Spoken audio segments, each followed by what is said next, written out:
What's going on, YouTube? 10 seconds later. That is wonderful. So, we've been back from Austin for the last 2 days, and I've started seeing ads. Not even ads. Slime ball, these little dudes that are trying to scam people out of money, and they're for how to hack your way into an exotic. How to make money on a supercar, or money on a car right now in this day and age. That brings up what the fuck is going on with the car market right now, because unless you're living under a rock, you've probably noticed that your car's worth probably 30 to 40% more now than it was about a year ago. The Raptor I'm driving right now is selling for about $30,000 over MSRP. The GT3 in the garage is selling for about $150,000 over MSRP, and even the 718 Spider that I've kind of neglected on the channel is currently selling for probably about $30,000 to $40,000 over what I paid. And am I a genius for putting myself in a position to own these cars at this exact time? No, I am a lucky son of a bitch. So we're gonna explain in this video, and I'm trying to make it as fast as I can, make it not super boring, why this is currently happening and what's going on. And to do that, we start with the root causes. So for the rest of the video, we're gonna refer to the virus that came out of as COOF, because I can't say the actual name or YouTube will hit me with that ban hammer. Honestly, I probably can't say either, so we'll probably just bleep all of that out. About 2 years ago, we were told that COOF was coming to kill us, and we had to buy as much toilet paper as humanly possible and stay in our homes for the foreseeable future. Obviously, when you're told that, there's a huge hysteria and mass panic. No one's spending any money. The entire market implodes on itself. Manufacturers, not just of cars, but pretty much everything, are forced to come to a halt, because in the beginning, there was no essential worker clause. It was nobody works, and even if you were, there was a 6-foot rule, and they had to change up the plants and all that. So for a while, no one's buying and no one's producing anything. And I'm gonna put a link down below to a video that explains how chips are manufactured and the whole issue, but all you really need to know is that from the time you say, I wanna buy this chip as a manufacturer, to the time that it is produced and ready for you to use, is about 6 months. So when you say, we don't need any chips going forward, you got about a 6-month wait from the time you say, hey, actually we do need those chips, and that plays a part here in a minute. Then we find out, maybe COOF isn't that bad. Maybe we're gonna live through this thing. Maybe the 8,000 rolls of toilet paper in the garage aren't really necessary, and we start buying things again. And among those things are cars. The government starts pumping as much money as they can into the economy and into our pockets with stimulus checks and tax delays and whatever else. And I know you're thinking, how does a $1,500 stimulus check buy you a new car? But I personally have friends that use their stimulus check as down payments on a new car. We also have people that moved out of cities that didn't want to deal with the restrictions and the craziness in the city. And also, if you were riding the bus or the Metro Rail or Uber or whatever, do you really want to share a vehicle with potentially COOF-infected zombies, or do you want your own clean vehicle with your own face mask that you can wear by yourself with the windows up? Point is, people start buying cars probably faster than we've seen in the last 10 years. And if you graduated 5th grade, you know that there is a supply and demand curve. And at the moment, the demand for cars is skyrocketing and the supply is still sitting down here. And even if the manufacturers want to ramp up, they're waiting 6 months to get the chips that they canceled before, so now they can't produce the cars fast enough. And it's not just chips, it's everything, all the parts. And you see manufacturers shipping cars without automatic windows or without the tailgate appliques on the Raptors and all kinds of different shit just to get cars out the door. And if there's fewer cars than there are buyers of cars, you're gonna see the price slowly start to do this. And in our case, not slowly, just start going through the roof. Now, historically, I've been a little bit against dealerships selling cars over MSRP. I've done videos over this in the past, because even in the best of times when nothing's going on in the world, we see the exotics, the hard to find cars, always have kind of charged a premium over sticker. The 991 GT3 has always gone over sticker. The Gen 2 Raptors went over sticker within margin. Now we're seeing these exotics go $150,000, $200,000, $300,000, $400,000, $500,000 over sticker, and it's getting a little bit crazy. But the dealerships can't get cars to sell, so I don't really blame them. I mean, I personally know an owner of a Ford dealership here in Texas. They're used to selling 500 cars a month. Right now, they're only selling 100 cars a month, not because they can't sell them, because they can't get them from Ford.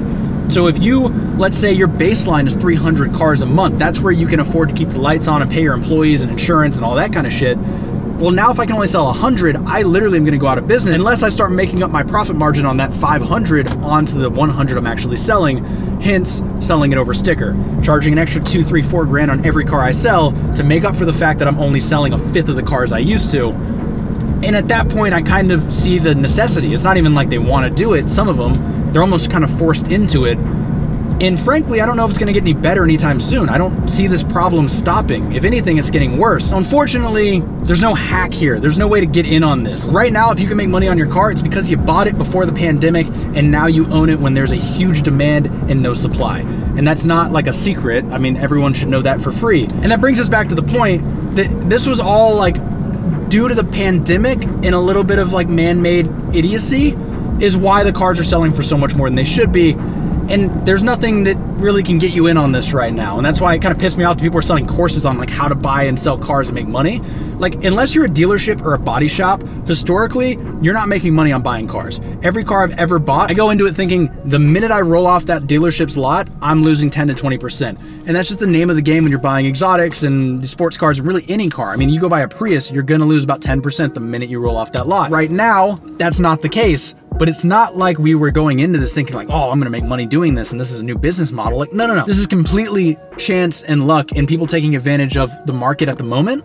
And unfortunately, there's really no way for you to get into this unless you have a really good connection at a dealership that lets you buy a car for MSRP, which is getting harder and harder to find. Or you bought your car before the pandemic. I mean, I know that's probably not what you wanted to hear going into this, but there's really no way you're gonna buy and sell cars and make money. And especially like the guys that are advertising, like, if you make 50 grand a year, I can teach you how to buy a Huracan and make money on it. I'm like, no, you can't. That doesn't exist. So please don't give these people your money. Oh, dude, scams drive me fucking crazy. Anyways, that's currently what's going on with the car market in a nutshell. I'm sure someone out there's probably explained it better than I have, but figured I would put my own spin on it. Now, I'm out here on this particularly shitty day because I told Venom Rex I would get him some shots, some photos of the truck and a little montage with the wheels on it, because I never really did that. And I'm just like dying for content on Instagram because I just keep disappearing. I am becoming a worse and worse social media person, if you haven't noticed already.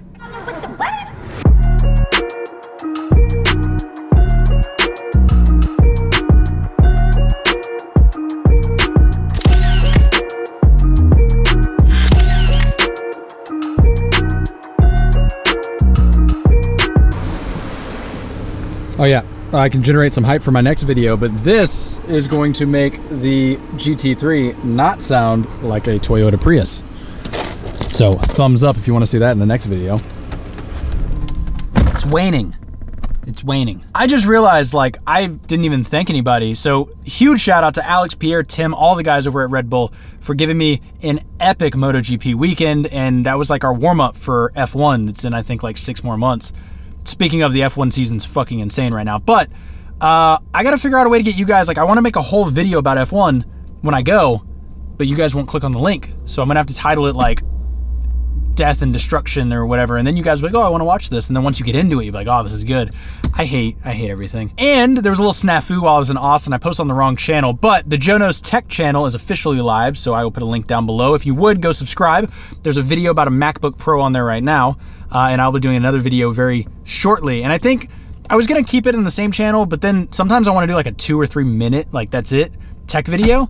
And it was like, I just don't feel like that fits on this channel, you know? It's like, this is more of the vloggy lifestyle stuff. And then I think if I did like a 2-minute iPad video, you'd be like, what the fuck? So I'm just gonna post all kinds of shit on that one about tech. And if you're into tech and you've been begging me to do tech videos, there you go. I have a whole place to, what the fuck? No, what?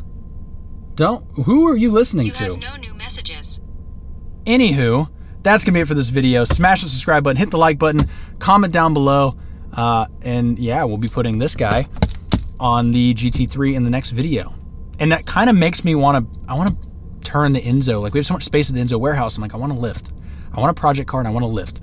And I also wanna do the things that I say I'm gonna do. Because right now you're probably like, Joe, shut the fuck up. We heard this 100 times, we don't care anymore. But maybe someone cares. Maybe you care, maybe you wanna comment down below, maybe you wanna hit the like button, maybe you wanna hit the subscribe button, maybe you care about little old Joe over here, the YouTuber that could. Catch you guys in the next one.